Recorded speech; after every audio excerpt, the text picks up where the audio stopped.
Hello, everybody. Welcome back to Life with Mama B. So glad you decided to stop by. Of course, I do have some good news today that's going to be very encouraging, but sometimes it's a little touchy subject. I'm going to talk about forgiveness today. Forgiveness is one of those things that, we like to do a touch and go on that. But forgiveness is one of those things that causes us to be, just stagnated in our life and, just looking around wondering, why are we stagnated? How come I can't move forward? And forgiveness is one of those reasons why. So the first thing that we're going to do, we're going to define forgiveness. One of the definitions for forgiveness is to stop feeling angry or resentful towards someone. Another meaning of our definition of forgiveness is to remit a debt. That means to cancel a debt. But this next one, I want you to really pay attention to because this is a good one.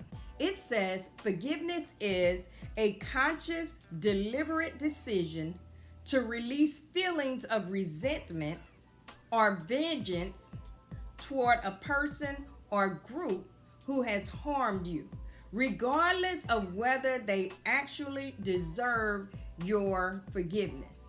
So two things I want you to get from this video.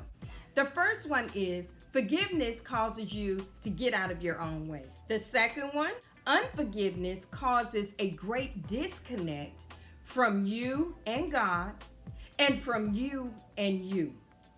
Think about that. Number one, we have to trust God for vengeance. We have to trust that God is going to step in and do what needs to be done.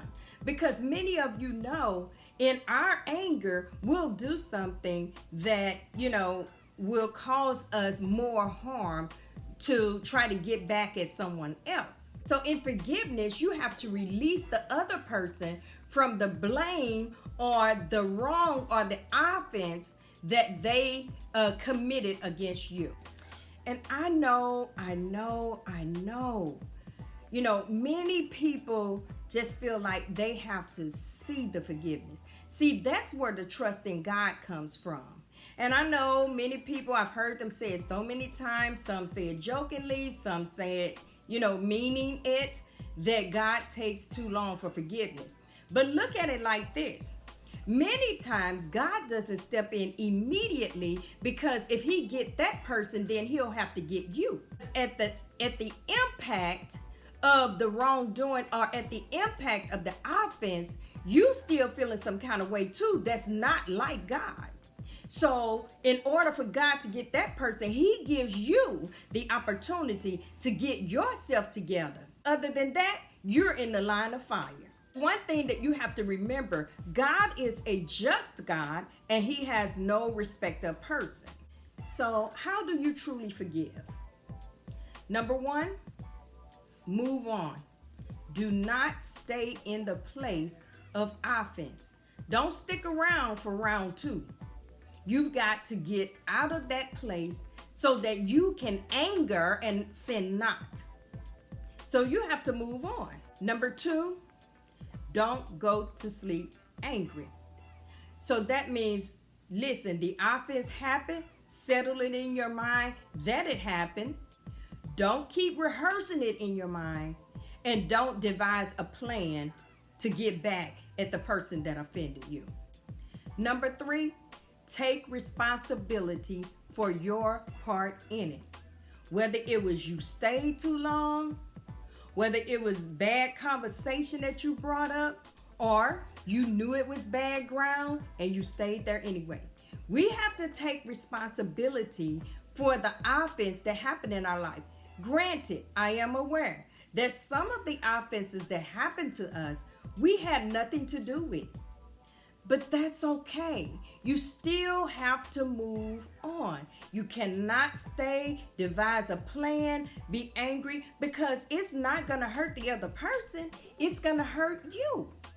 Number four, now this is going to get everybody. Be kind instead of right. Because many times we just want to prove that we were right in every situation, even in offense. You have to be kind instead of right. It can't be so important that you be right until you be wrong. Because you'll want to be right so long, you're devising all these plans to prove that you're right, then you end up wrong. And once again, you end up in the line of fire, because then you tie God's hands and he can't do nothing about that person, because if he do, he'll have to get you. Because remember, he's no respecter of person, and he's got to deal with the situation wholeheartedly. So if you're wrong in the situation, he's got to deal with you too. That's why the Bible says, anger and sin not. Get out of the situation. Move away from it. It happened. Acknowledge that it happened. Move away from it. And don't devise a plan. You got to give that thing over to God immediately. Especially because, listen, we all know ourselves. We know ourselves in the best moments, and we know ourselves in the worst moments. So we know what we're capable of doing in our worst moment. But what we don't know is what we're capable of doing in our worst times, and then the enemy come in. Then you would be done something that you didn't even think that you could ever do in your life. That's why it's so important to embrace forgiveness at that moment. Now, many of us think that, forgiveness means you're saying that, hey, they're right and I'm wrong. That's not what forgiveness is. Forgiveness is you are releasing that from your heart. You're not going to linger. You're not going to keep it. You're going to release that, and you're releasing it to God so he can deal with it. Because we know many times we just cannot deal with things correctly. We are trying to make them hurt like we hurt, or worse than we hurt. And that's not right for anybody. Number 5, stop looking for an occasion to be offended. Stop looking for an occasion to be offended. That means you've walked away from the situation, you've given it to God, let him deal with it. You're going to go on over on the opposite direction and try to heal and allow healing to come upon you. But if every time you open your mouth talking to someone else, you're going to bring up that same offense, you just continue to look for an occasion to be offended. Next thing you know, that's the only thing you're living out of. You're living out of the offense. And you've been delivered from the situation. God has gotten you out of that and gotten you away from that. So you've got to let that go. If you're going to release it to God, you have to let it go. You can't hold on to it and then say you're giving it to God at the same time. Because we need, after an offense, we need to heal and we need to be able to forgive. Now remember, I'm going to keep saying this. Forgiveness does not mean you are saying that the person that offended you is right. You're not saying that. But at the same time, you're looking at what part you played in it. Because that's going to help you heal.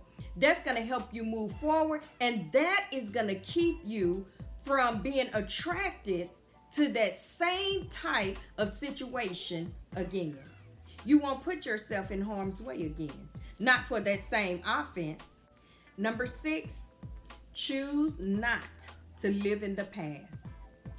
You have to wake up every day choosing to be present. That means living in the present moment. You can't live back at the day of offense. You have to be present every day. And that is going to take an intentional action from you. An intentional action from you. Every day you get up, you have to intentionally be present and not living out of the past. Number 7, refrain from judgment. When you know that you're not strengthened like you need to be strengthened in that place, just study to be quiet. Keep your mouth off of it, because you're in a place where you are trying to heal. So when you're in that place, you got to refrain from judgment. Because when you start judging, it's going to bring about anger. And when you get angry, and you can't pull yourself back, then you are going to be in a place of trouble. It's going to cause many things to come upon you. Because one thing you have to know, forgiveness is not for the other person. Forgiveness is for you. Why is forgiveness important? Unforgiveness stops the process of moving forward. The choice to forgive releases the offense to God and allows Him to do what needs to be done. That's why forgiveness is important. When we forgive, sometimes instant healing doesn't come, especially when the hurt causes deep emotional wounds. Once you choose to forgive, it is easier to choose to be intentional in the healing process. Let's talk about some of the benefits of forgiveness. Forgiveness helps you to heal. And this healing can be physically, mentally, and spiritually. Holding on to resentment can sour you and keep you from finding peace. Forgiveness can improve other relationships. Harboring anger towards someone who hurt you doesn't just affect you, it really affects all relationships in your life, because now you're bitter, your demeanor has changed, your character has changed, your tone has changed, and that affects every relationship that you have. Whether it is sibling relationships, whether it is mother-daughter, father-son, mother-son, father-daughter, it doesn't matter. It affects all relationships. And you don't want to walk around bitter, because then it affects your physical health. Forgiveness has health benefits also. It lowers your blood pressure, reduces anxiety, helps you to sleep, lessens the stress in your life, reduces muscle tension. You don't have to worry about other people misidentifying you when you're walking in unforgiveness. You won't even be able to walk out your purpose anyway, because your whole mind and life is focused on the offense. And we don't want that. So I hope today that I have encouraged you, uplifted you, and caused you to just think about it. It's really not worth it. Holding the grudge, it's not worth it. It's causing you more hurt and more harm than it is good. So listen, guys, it's not worth it. We're all about, self-help, self-love. And if you love yourself, don't harm yourself. And unforgiveness can cause you to harm you. Thank you for watching this video. Go ahead and subscribe, hit that notification bell, leave your comments. I welcome all of your comments. And hey, I'll see you on the next video. Bye-bye.